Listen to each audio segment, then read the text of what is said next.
ఈ రోజున మన రాష్ట్ర గౌరవ ముఖ్యమంత్రి వర్యులు శ్రీ నారా చంద్రబాబు నాయుడు గారి సతీమణి శ్రీ నారా భువనేశ్వర్ గారి పుట్టినరోజు సందర్భంగా ఈ రోజున మేము కూడా ఇక్కడ మంగళగిరిలో ఎంఎస్ఎస్ భవన్కి వస్తే మహిళలంతా చాలా కోలాహలంగా చేసుకుంటున్నారు.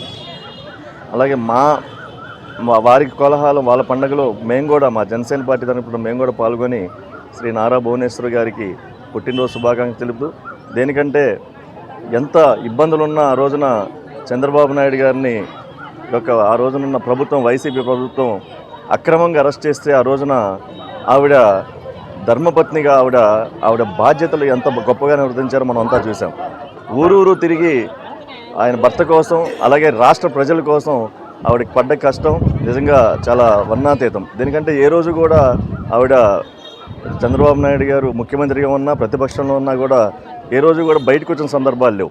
తన కుటుంబాన్ని చూసుకుంటూ ఉండే వ్యక్తి ఆ రోజున సడన్గా చంద్రబాబు నాయుడు గారిని అరెస్ట్ చేయడంతోనే బయటకు వచ్చి అందరినీ జోలుపట్టి న్యాయం అర్థించిన పరిస్థితి ఆ రోజున. నిజంగా ఆవిడ చాలా ఆదర్శవంతమైన స్త్రీమూర్తి, మాతృమూర్తి, అలాగే ఒక గొప్ప వ్యక్తిని ఈ రోజున రాష్ట్రానికి తన తనయుడిగా శ్రీ నారా లోకేష్ గారిని ప్రమోట్ చేసి ఈ రోజున వారు కూడా ఈ రోజున ఆంధ్ర రాష్ట్ర అభివృద్ధి కోసం ఎంత పాటుపడుతున్నారో మనం చూస్తూ ఉన్నాం.